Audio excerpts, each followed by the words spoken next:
All right. So welcome back, everyone. Today we're diving into something that feels, I don't know, kind of ripped from the headlines, Like, is objective truth dying in the digital age? I mean, it's a big question. It's a heavy one, yeah. Yeah, it's a heavy one.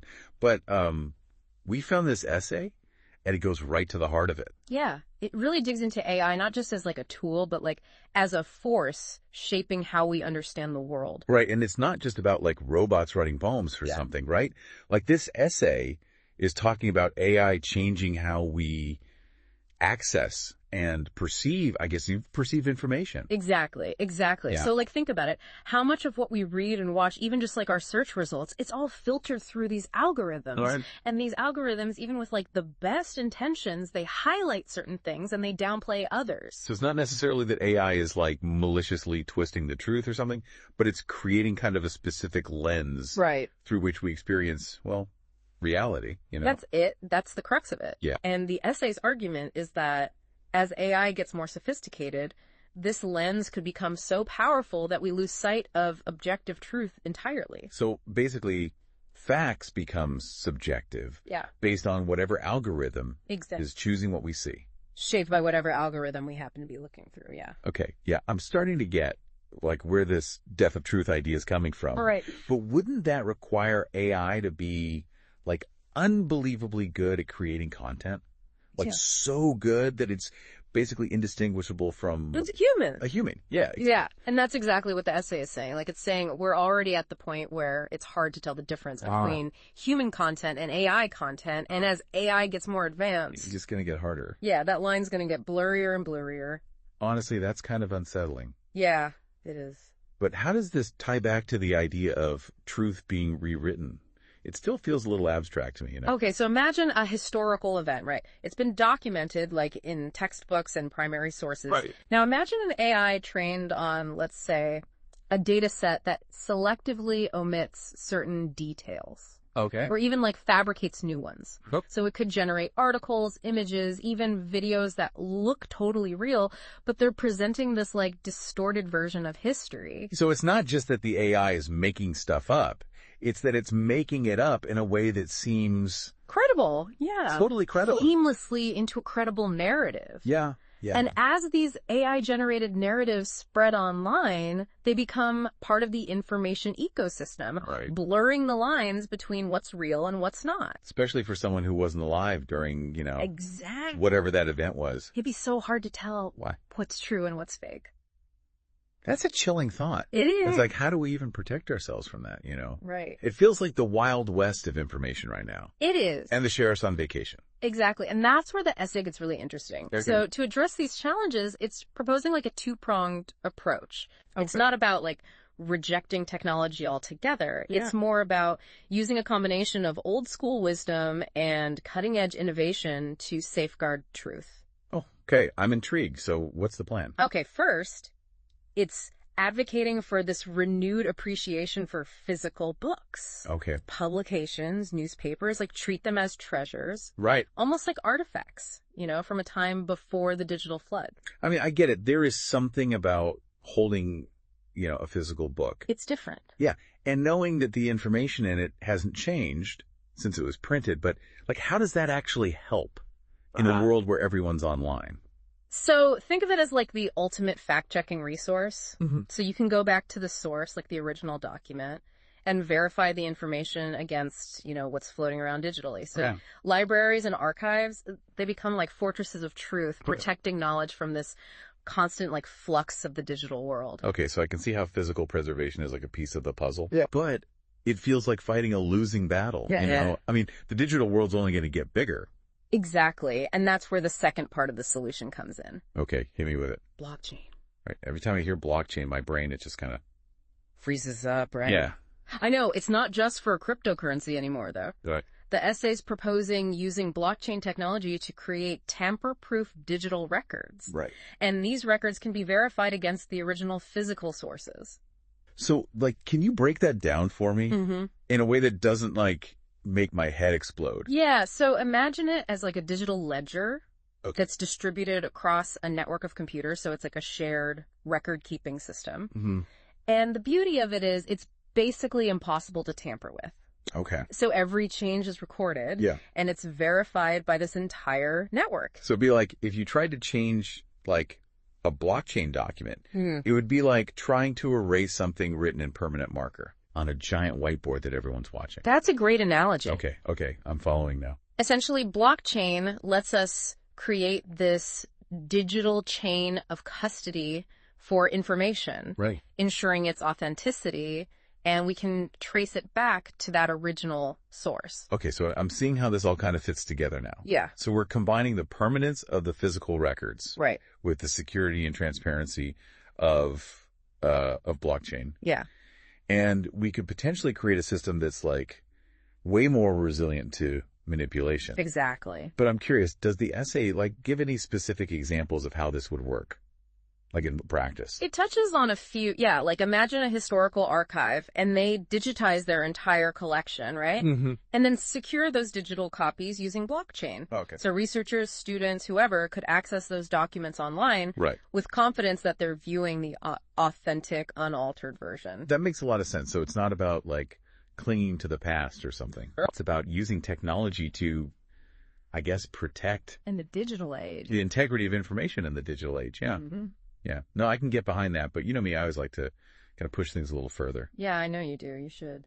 So I appreciate the focus on preserving like existing knowledge. But what about the future? Right. What happens when AI isn't just curating or manipulating information, but actually creating new knowledge itself? Now, that is a question that takes us to the very edge of what we know. Oh, I love it when things get existential. Well, buckle up because this is where things get really interesting. So imagine a world where AI isn't just mimicking us, Yeah. Like it's not just copying human intelligence, Right, but yeah. actually surpassing it. Oh, Like AI systems that can conduct experiments, analyze data, draw conclusions, but at speeds and scales that we can't even comprehend. so it's like AI becomes this ultimate scholar, Exactly. uncovering these new truths about, the universe that would take us humans like centuries to discover. Exactly. It could revolutionize everything, medicine, physics, even philosophy. Right. But it raises some pretty big questions. Yeah. Like what? Like if AI is the one generating all this new knowledge, Right. how do we verify it? How do we know it's accurate? And who controls it? That's a good point. Yeah. It's like we're talking about a shift in the foundation of knowledge itself. Exactly. It's not about humans discovering truth anymore. Right. It's about humans trying to understand the truths that AI is giving us. Right. And don't forget about bias. Oh, right. I mean, even the most advanced AI is still trained on data. Right. Data that we feed it. Exactly. And guided by algorithms that we design. So who's deciding what data is used? What values are baked into those algorithms? Exactly. So even if the AI is generating this amazing new knowledge, there's still this human element. It's like we're just trading one set of biases for another. Yeah, it's a complicated issue. No easy answers. The essay doesn't really get into this future scenario too much, but it definitely plants the seed for a really important conversation. It does. It really does. And I'm starting to think that this whole objective truth thing, it's not just about preserving the past, Right. It's about figuring out a future where the definition of knowledge is constantly changing. Absolutely. And that brings us right back to the essay's main point. We need to be critical thinkers. Right. Question the information we're consuming, whether it comes from a human or an AI. It's funny. We talk a lot about media literacy these days, right? Yeah. With all the fake news and social media manipulation and everything. Right, right. But this is like a whole other level of digital literacy. It is. Like we need to be able to engage critically with information that's generated by AI. I completely agree. We need to be able to spot patterns, identify bias, and evaluate the credibility of information. Even if it's coming from, a source that seems totally legit. Exactly. It's almost like we need to develop this, like AI intuition. Yeah. Like a sense for when something just feels off. Like a spidey sense. Yeah. Even if we can't put our finger on exactly why. Right. And that intuition comes from being informed, from understanding how AI works, its limitations, and its potential. Yeah. Both good and bad. Exactly. Being active participants in shaping how AI is developed and used, not just passively consuming whatever it throws at us. So let's bring this back to our listener for a second. Okay. Why should they care about all of this? What's the takeaway here? Well, the truth is that potential death of objective truth isn't just some abstract philosophical problem, you know? Right. This has real-world consequences. Absolutely. It affects our ability to make good decisions, have meaningful conversations, to trust the information that shapes our whole world view. It's not just about, global issues either. Right. Think about how this could affect our personal lives. Yeah, exactly. The news we read, the medical advice we get, even what we buy. AI is shaping all those choices. All around us, yeah. Yeah, it's about recognizing that we're all part of this evolving information ecosystem, and we have a responsibility to be informed, critical, and engaged. I love that. Informed, critical, engaged. Yeah, it feels like we're at a crossroads, you know? We have this incredibly powerful technology that could help us solve some of humanity's biggest problems. Right. But it could also undermine, the very foundations of knowledge and truth. It's a double-edged sword, for sure. Yeah, and that's why this conversation is so important. Absolutely. The future isn't set in stone. We get to shape it. It's shaped by the choices we make right now. And that brings me to a final thought-provoking point that I'd like to leave our listener with. All right, I'm ready. Hit me with it. What's this mind-blowing point? What if the real problem isn't the death of objective truth, but it's transformation? Transformation. Okay, you've got my attention. Go on. Okay, so we've talked about AI, curating information, right? Generating new knowledge. But what if, and just hear me out, what if AI starts to redefine what we even consider to be truth in the first place? Well, okay, yeah, now we're getting into some deep waters here. I know, right? Yeah, you're gonna have to break that down for me. Okay, so think about it.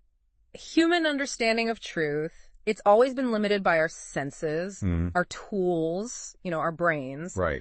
But AI doesn't have those limits. Right. It could access and process information in ways that we can't even imagine, literally. So you're saying AI could uncover truths that are just beyond, what we can understand. Exactly. It could be operating on a level that we're just not equipped to grasp yet. So it's not that we're wrong. Right. It's just that there's more to it. There might be more to it, yeah. Imagine AI finding these patterns in the universe that are too subtle or too complex for us to detect. Yeah. Or coming up with solutions to problems that seem impossible to us, from our limited human perspective. I mean, that's both exciting and kind of terrifying at the same time. Yeah. Right? Right. It's we're on the verge of this whole new era of enlightenment. Yeah. But the rule book got thrown out the window. Exactly. And that's the challenge, to be open to these new possibilities, to expand what we even think of as truth, but to also stay cautious, and critical. So it's not about rejecting what we know. It's about growing alongside AI. Yes. Developing new ways of thinking, new ways of verifying, new ways of knowing. It's not just fact-checking anymore. It's about questioning our assumptions about knowledge itself. Right, right. What if the truths that AI uncovers, what if they challenge our core beliefs about the world, about ourselves? Are we ready for that? It's like that saying, the truth will set you free, but first it'll make you miserable, right? Exactly. We might be on the edge of some really mind-blowing discoveries, but those discoveries might force us to confront some, uncomfortable truths, Absolutely. And it all circles back to the essay's big takeaway. We need critical thinking, open minds, and we got to be willing to question everything. Even the things we think we know for sure. Exactly. This has been one of those deep dives that really makes you think, It's not just about the information itself. Right. It's about how we understand knowledge, how we figure out what's true, and how we prepare for a future where AI is going to be shaping everything in ways we can't even imagine.